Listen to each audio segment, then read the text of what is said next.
Yeah, we wanted to take some time to look at the new commerce experience and what happened in the past months, so to say. So and Microsoft announced the move to the new commerce experience, or NCE, and they stated that initially everybody had to migrate before October 2021, but they postponed it to March 2022 when they said that we are going to launch this new commerce experience, and you should move off what they now call legacy CSP.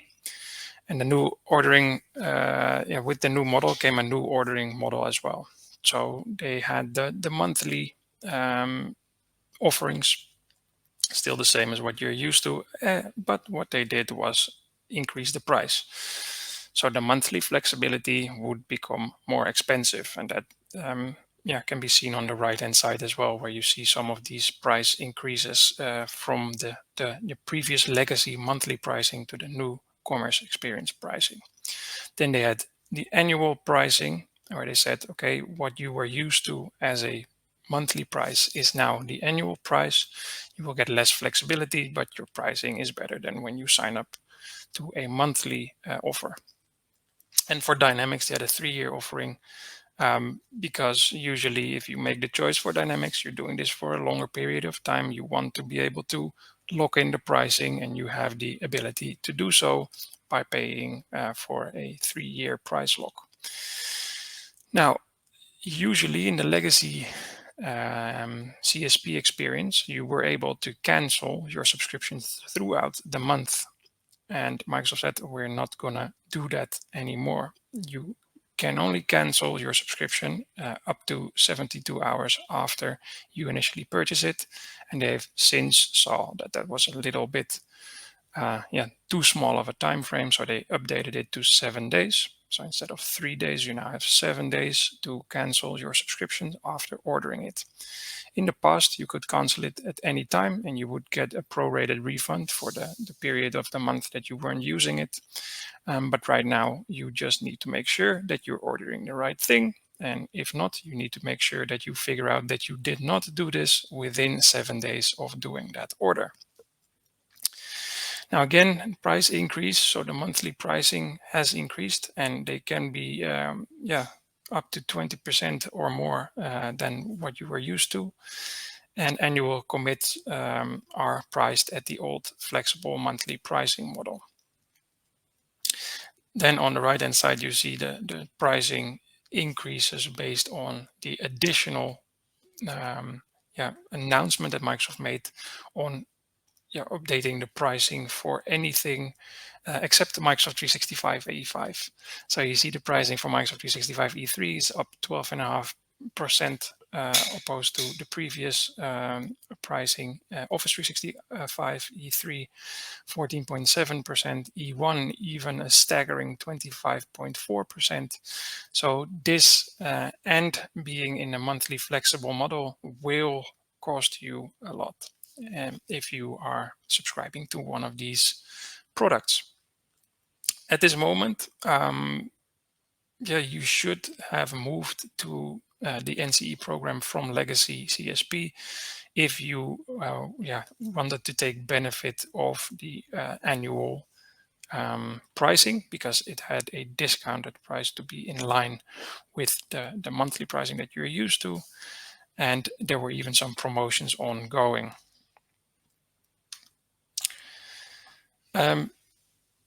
Monthly consumption, as said, is more expensive than a commit per year, up to 20%.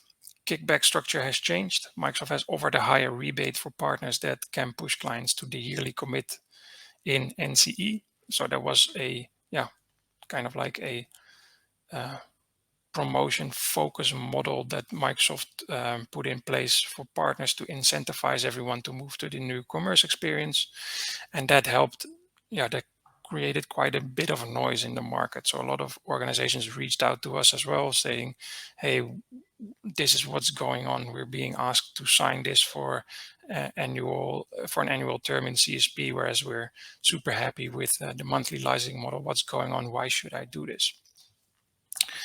On top of Floris, that, sorry to interrupt, but what's your opinion on that? Because Yeah, there's well, the opinion is that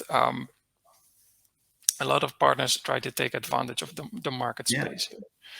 So if you put this slide on the screen, you would see that in a couple of the notes, there was a promotion offering where there was a 5% discount for partners that given by Microsoft that moved to their customers to the NCE platform on an annual model in yeah, the February-March timeframe.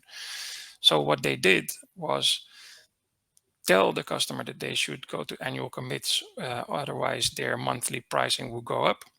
And if they didn't go for the annual commit, it would cost them 20% more. But what the partner didn't do was saying that there was an additional 5% discount yeah, in it for them if they moved to the NCE program. yeah, So what happened was usually partners are asking absurd amount of margin on the pricing. But what we've seen were customers paying up to 20% margin on the Microsoft pricing, the Microsoft pricing that the CSP partner is paying to Microsoft, yeah, and an additional 5% discount on top of that yeah. But for signing up to the similar price that they had. yeah, So they're yeah, already being squeezed by the partner, and they're being squeezed for an additional 5%. And now they're locked in for an entire year into a way too high price. yeah. And that's what annoyed me, right? So Microsoft was announcing, well, we're going to do a price increase, but it's of course we haven't done a price increase in years, and we have added new technology. But in the end, they had money to give an extra 5% to the partner. And why? I'm just wondering why they didn't put that into the account of the clients, because it really doesn't make any sense. You're already punishing the client by moving to you're pushing them to an annual model, and then you are incentivizing that as well by your partners. That doesn't make sense to me. I really think they're making a mistake there, and I think that also will bite Well, them in the end. we have seen partners where they have given this back to the customers. So they're Yeah, good partners in that space and bad yeah, partners, if you ask me. yeah, So there true. are partners that did show this transparency. Hey, if you do this, then this is your benefit. But there's a lot of partners that try to get away with it and just pocket the 5% additional themselves, and then persuading their customers or pressuring sometimes even their customers to sign up for an annual Yeah, term. Whereas the fact of the matter is that you should take time. So yeah, it might be attractive now to go into an annual model, but you're locking yourself in. So you should take into account that you are gonna be stuck with this budget for the coming 12 months. Whereas if you do your diligence on your project and what licenses you actually need, then you might figure out that for 80% you might be well off signing up for an annual commit, but for 20% you might need that flexible layer, and you can still benefit from the same legacy pricing in the new commerce experience until July. So yeah, um, there was a lot of noise in the market, and I still think that a lot of companies are struggling with what the actual rules and regulations are right now. yeah. And I hope everybody that is still struggling with it reaches out and allows us to help you. So we can always spend an hour to go through your case and give you some tips and pointers and help you along the way.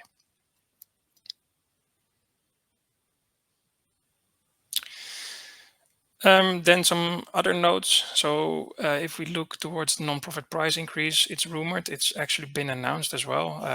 More on that potentially in another session. Right now, we don't have the information to share, but the non-profit pricing for CSP is increasing.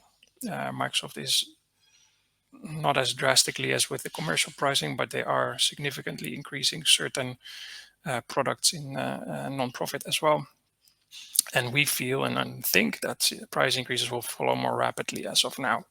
So potentially after July 2022, which is in the summer months for Microsoft, are also very interested um, to see what happens in the licensing world. And we think that new announcements might be made, and this might have an impact on the pricing towards the future as well.